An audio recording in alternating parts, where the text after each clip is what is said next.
Hey guys, how's it going? Eli here, back with another video where today we're going to be having a conversation about my top Pokemon investing mistakes and what you can do to try and avoid making the same mistakes that I did. Now, before we jump into it, as always, make sure if you want to enter into our weekly giveaways, you leave a like, comment down below, subscribe to the YouTube channel, and hit the notification bell. Of course, you can comment and like on any of the videos we post each and every week, so you can enter in multiple times. And then we've got 3 winners each and every week, so you've got multiple opportunities to win.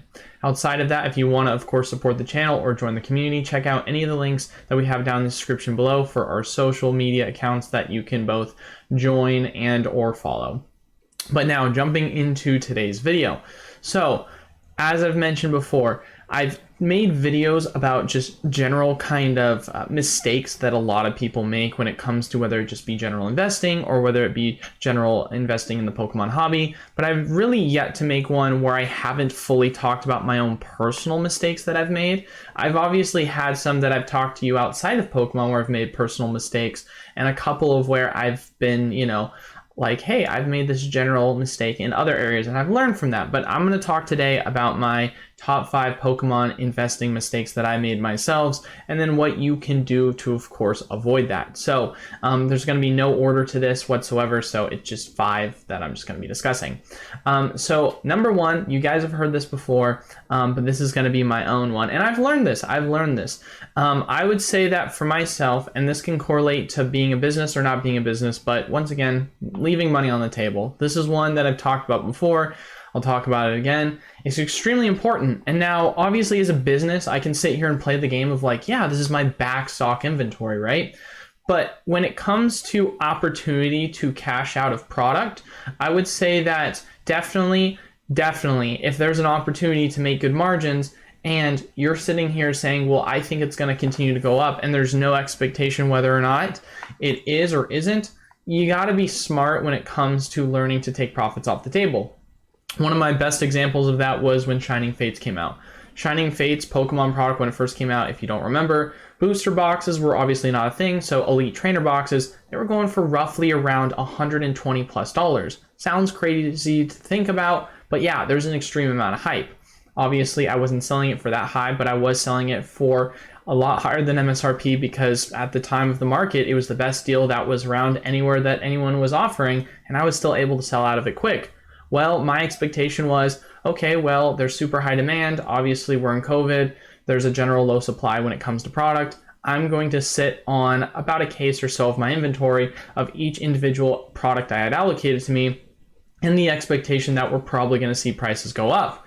Well, when we found out that on our distributor's page that there was going to be more product coming, my expectation was instead, oh, that's fine. Like, I can just sit on this product as, an eventual investment that prices are going to go up. Little, of course, did I know that not only were prices not going to go up, they were just going to crash because, let's be honest, the realistic price, especially once we realized that the set itself was not as hyped as it was because people just came off of Hidden Fates. They were expecting a very similar kind of feel to it, and it just wasn't that. And I ended up sitting on product that crashed all the way down to the point of where I would have made like 10-20% profit, which it sounds like, okay, well, at least you can get out. But it was one of those things where for myself, obviously losing that opportunity to make 100% profit and dropping down to 10-20%, it kind of stings. And when you're in this game, of course, although liquidity is a huge important thing to have for a business in and of itself, having backstock was something that I was like, okay, I can afford to just hold this until it goes up to a price that I like. Then there was a large reprint for Shining Fates Elite Trainer boxes. Prices went below MSRP, and then it became, oh, wow, if I sell now, it's a break-even point. So it's one of those things where, you might sit here and say to yourself that, oh, there's going to be a resupply. Oh, there's an expectation that, the product itself is, going to get stocked. But of course, it's not going to drop that much. Never have that feeling, because the mentality that a lot of people have of it's not going to go lower, bro, it bites you in the butt so much. So make sure that you learn to take profits, don't get greedy, and if a reprint happens or there's a resupply, don't sit there thinking it's not going to go that low. I hear all the time with Evolving Skies, people say, yeah, Evolving Skies, like, there's no way it's going to ever hit 120. There's no way it's going to ever hit 140. Well, guess again, guys, because there's a high possibility that could happen, because everyone always thinks it's never going to happen. But as long as there's enough supply, then something like that could easily happen. Now, the next mistake that I've made, and of course, I've gotten really good at, of course, learning from my mistakes, but I would say it is over leveraging myself. Now, not in the way in which you guys think, not like, oh, I'm over leveraging myself in terms of spending more on credit cards than I should, because I'm very good at that, but over leveraging myself in regards to, I see a product that I like and I go too heavy into it out the gate. Now, what I mean by that is, another perfect example, right? Shining Fates. My distributor was having a deal where I was more or less thinking it was a really good opportunity to buy the Shining Fates Elite Trainer boxes, because at the time, the market price, although it was not at $120, the market price was at $80. Typical wholesale, depending upon your distributor, but for this specific distributor, wholesale was $35, right? And they were selling the booster box or the Elite Trainer boxes at the time for $45. Obviously, it's $10 above, of course, wholesale, and it's about $5 below MSRP. In my mind, oh yeah, it's $80. That's a really good price, obviously. Considering that if I were to sell it right now, then obviously I'd be able to flip. But of course, little did I know that I ended up catching a falling knife. It ended up being that I got in at 45, and then prices just ended up crashing all the way down to $50, back to the MSRP price point. And then, of course, all of that good margin that I thought I was going to be able to make if I decided to sell it, or if I decided to sit on it expecting the price to go up, ended up disappearing completely. So a big mistake that I learned from that, obviously, is when it comes to prices, and this is why I've talked about patience is a huge virtue, because when it comes to looking at these deals, they might seem like a deal at the beginning because you're comparing it to market price, but have an expectation that a lot of times, if there is a resupply of this product, never take the first deal that is offered and thrown at you, because odds are it's going to be a race to the bottom at that point. So definitely making sure that when it comes to looking at these opportunities and you do see prices begin to fall, don't take that first opportunity. Be patient, wait. If you realize that opportunity has been sitting there for a while, and obviously I use distributor as an example in my own personal instance, but the same concept applies when it comes to the market. Perfect example to compare it to, ultra premium collections. When Charizard ultra premium collections, of course, went down to 160, 180, it seemed like a good deal at first, but then obviously, as we saw, the price dwindled all the way down to $90. And so if you just waited rather than jumping in at the first time it broke below $200, because at one point it was worth $300, you could have had yourself an opportunity to get in at 50% less of a price. So patience is really key on that, and making sure that you're not going to, of course, immediately over leverage yourself into a position because you think, hey, now is the time to buy.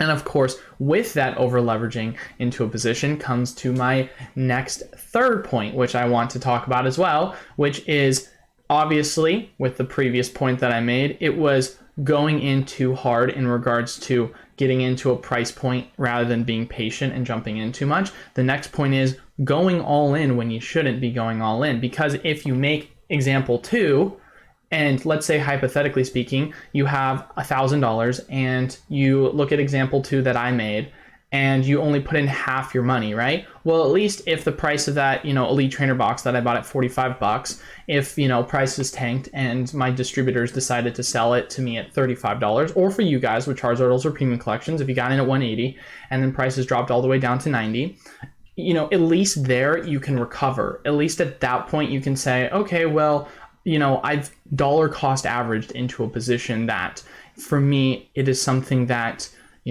is really now at a lot better of an entry point. I've kind of at least made up a little bit for my mistake. If you go full all in at the first sight, because whether it be an emotional decision, whether it be a kind of jerk reactionary decision, and obviously when it came to my general business practices and stuff, Shining Fates was a set that came out early of 2021, right? And we're now going into 2023. So this is really just me giving you kind of my examples of what I've really learned when it comes to playing this game, because obviously, no one's perfect, and I've really refined my craft, I would say, into knowing the best strategies for myself, and of course passing those on to you guys because they're very much applicable in that regard. So just making sure that you're just not going all in. And the only time I would say, and of course not financial advice, I'm not a financial advisor, But the only time I would say personally I've ever gone all in on something is if it's like surefire product, right? Like if I see an opportunity that I know, hey, this is basically just free real estate, I'm going to just continuously dunk on it. For example, perfect opportunity. I've been talking to you guys about this for the longest time. Obviously, this opportunity has kind of gone away at this point, but when it came to the rinse and repeat of getting the Charizard special delivery promo cards, and then of course, taking the code, which resets every week, going online, and then buying a product, which was an Arceus V figure collection, which one, gave you free shipping, and two, it was my number one pickup for the year of 2022, or at least going into 2022. And why was it just free chicken tendies? It basically was free chicken tendies because you were spending $5 to get the special Charizard code, and then every single week you just buy a new one for $5 because it allowed you to send it to the new address after the kind of lock on shipping it to the same address went away. And when you're spending $25 on the Arceus box to get free shipping, $5 on the code, and you're selling the Charizards for $50, literally everything is paying for itself. You're making that extra money. And then obviously the Arceus V figure box, as I talked about in my last video when we went over and did reviews on the best product of 2022 so far, we obviously saw the price of the box is now $38, so you've made 50% on top of the fact that the product was being paid for itself. So instances like that where it's like a surefire win, where you're like, oh yeah, there's like basically zero downside risk to this, unless all of a sudden, of course, you see the price of the Charizard crash, which based on how we've seen market adjustments, it hasn't done so, and it was something that you could monitor on a weekly basis. So you can continuously be smart about how you're going to strategize on this, and it wasn't requiring you to go heavy into it. I knew that I could just, continuously say to myself, yeah, you just rinse, repeat, and you're just going to keep continuously getting that opportunity. So that's obviously an instance where it's okay to go, heavy into a certain item if it's like a free win. But for the majority of times, if you do see high demand product that is rapidly, of course, dropping, and you don't want to be the one that's catching a falling knife. And if you have opportunities where you think there's a rebound and you're not trying to be patient on it, which you should always be patient on it, never go all in when there's that high volatility product. I would say it's something that's extremely important to take into consideration. Moving on to number 4, when it comes to some of the biggest investing mistakes that I've made for Pokemon, that's not giving myself enough liquidity freed up to invest in other opportunities. So one of the other biggest things that I've learned, let's say, for example, there's an opportunity that you really like and you think the price is extremely good. For example, ultra premium collections for the Charizard, they're at $90. And now you sit here and you say to yourself, oh my goodness gracious, this is an amazing opportunity. I think this is a great price. And I would agree with you in that regard, right? Now, does that necessarily mean, once again, going all in is the play necessarily? It could be, because obviously when you're looking at the fact that this is an extremely high demand item, it's going to be long term, it's going to become more scarce as it's open more often, it's not a bad play. However, if you invest 100% once again of your product into this specific item and you don't leave any liquidity for yourself, even if the price of the product doesn't drop anymore, well, what happens if an Evolving Skies reprint happens start of early next year, and you say to yourself, oh crap, I spent all my money on Black Friday and I depleted all of my general liquidity to be able to go in all on this one investment, or just buy all of this product deals that I had available thinking this was the best that I could find, and then another deal pops up later. I would say that there's definitely been a ton of opportunities that I've missed up on. And of course, being patient and not FOMOing is an extremely important thing, because there's always going to be opportunities in this market. But there's always those instances when, of course, you're like, man, that's probably one of the best opportunities I've seen. And I thought that the one that I just took was a really good opportunity, but one even better popped up. So, of course, once again, kind of rebuilding that theme of, never going all in, being patient, understanding that leaving up freedom of liquidity can be something that's extremely important, because you never want to fully miss out on a lot of these opportunities. Which, of course, falls into my last point, which is my 5th mistake that you learn to make, which is missing out on these opportunities. And what do I mean by that? Of course, when it comes to that, people might say, of course, Eli, are you telling people to FOMO into opportunities? No. What I mean by missing out on these opportunities is basically there's been a lot of times where you get emotional based off the fact that a price has crashed. For example, a Battle Styles booster box goes to $70. Chilling Reign booster boxes goes to $75. You look at these and people get emotional, people get fearful, they panic sell their product, they say it's dead bricks, no one ever wants it, and you have that emotional sentiment happening, right? So when I say missing opportunities, I'm not meaning, oh my gosh, Evolving Skies is going to $3 bajillion, I should buy at the top now and hope that it keeps going up. No, what I'm saying is when a product that has a possibility of going up and it's at an all-time, like lower than wholesale, like you look at this product and you're like, wow, why is this product so cheap? And there's an undervaluing of in the market that's so drastic you can't fathom why it's that low, rather than getting emotional and fearful when others, of course, are, you know, looking at this product and they're getting fearful themselves. You get greedy at that point. You know, it's kind of like what Warren Buffett says, be fearful when others are greedy and be greedy when others are fearful. You should be emotionless in that decision making when it comes to looking at the opportunities for that product, because, you know, Fusion Strike, my current price to buy booster boxes wholesale is around $85-86.